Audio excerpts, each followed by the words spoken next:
Hey folks, Doug Blake with Body Design University. Real quick video on a area in chapter 3 that appears to give some issues for folks. This is table 3.2. It's on page 70.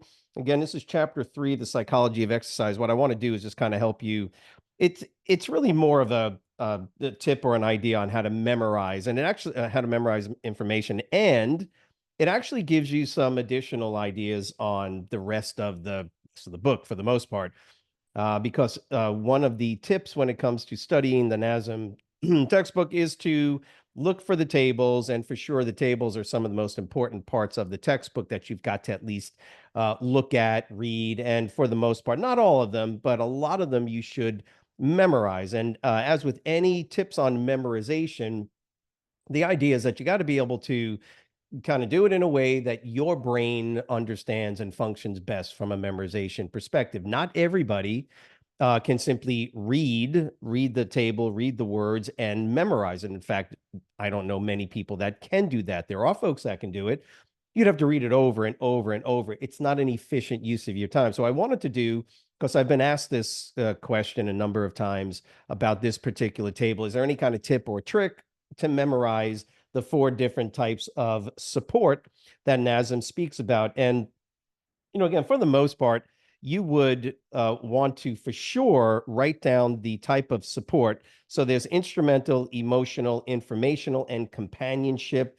They'll ask you a number of questions on this on their exam. Generally, it's a pretty straightforward. They'll give you pretty straightforward questions, such as which of the following types of support would you consider when talking about providing transportation to and from a fitness facility for your friend, or a friend needs assistance and support, and you can pay for their gym membership? This would be considered what type of support? Something like that. Now, the best way to do it is to take number one, you got to memorize the types of support.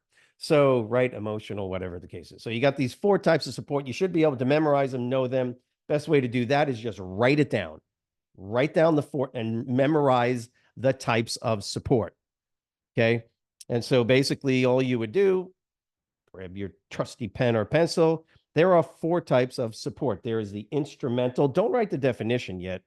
Again, when you're trying to study through this entire textbook, you got to be smart and efficient with your time. So the first thing I would do is just, what are the 4 types? There's instrumental, emotional, informational, companionship. Get it? Instrumental, emotional, informational, companionship. Write it down again and say it out loud while you're writing it. Instrumental, emotional, informational, companionship. Let me see if I can do that without even looking at it. Instrumental, emotional, informational, companionship. Instrumental, emotional, informational, companionship. And as you do that over and over and over, it's just going to take you a minute or two.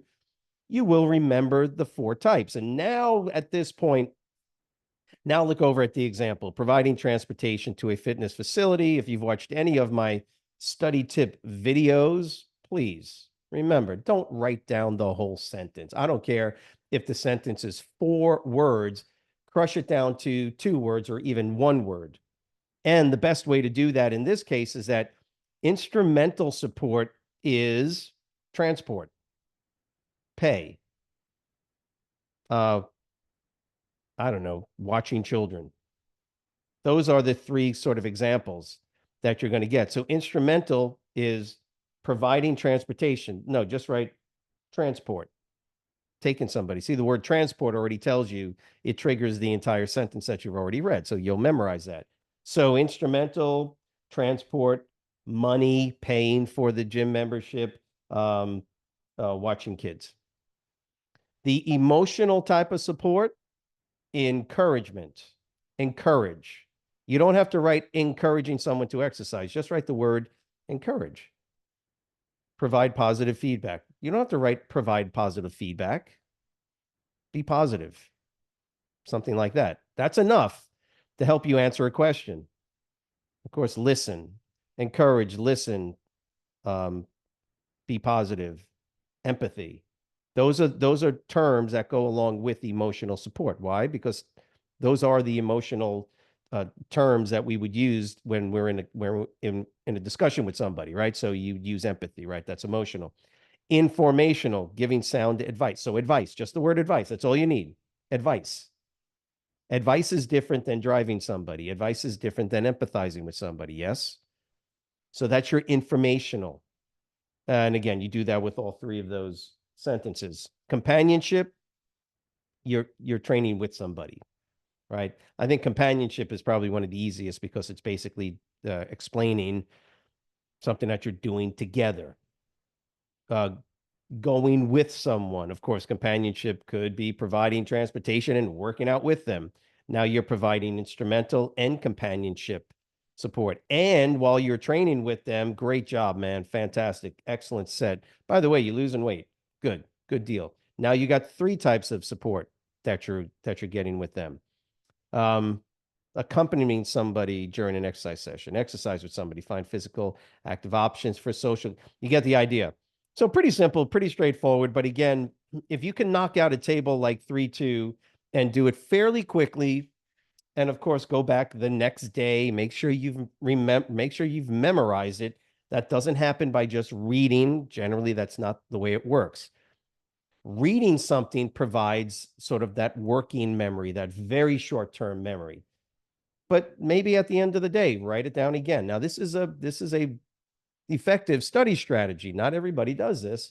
And if you were to do it, it's almost a guarantee that this information will, like everything else you're doing in this textbook, will go into your sort of longer term memory.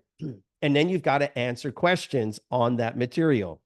Of course, you can do that if you're part of the BDU family, because then you would get the NASM study exam materials that provide all of the quizzes for every chapter, practice exams, things like that. But the point is that when you get to a table, and in this particular case, memorize the type of support that NASM speaks to. There's 4 of them, okay? Memorize them, write them down, and then I just gave you some very quick, simple ways to sort of attack the memorization of those particular terms. Remember also, NASM gives you side panel definitions, okay? These are a little bit more extensive definitions. Instrumental support on page 70, the actions that directly facilitate a behavior to happen. Directly facilitate. Okay, it's not a bad idea. So instrumental, directly facilitate if you wanted to write something like that. And then, of course, the examples are probably the best things to remember because that's the way they're going to ask it to you. Remember, they're not going to ask you questions on a definition and then the definition of instrumental support is they're not going to do that. It's going to be an experiential type of or environmental type of question. Which of the following is an example of companionship support? That's what they're going to ask you. And if you got these already down pat in your brain, shouldn't be any issues answering these questions. So I hope this was helpful. If it was, write the word understood in the comments section below. And also let us know if there's other parts of this particular chapter or even the table itself that you'd like to have a little bit more information on. And just let us know so we can help you out. Remember, the goal is to help you to pass the NASM exam. And we would love for you to subscribe, as I've asked you before. Hit the notification bell. Remember to like it and share it. Okay. Have a great week, and we will see you next week. Thanks.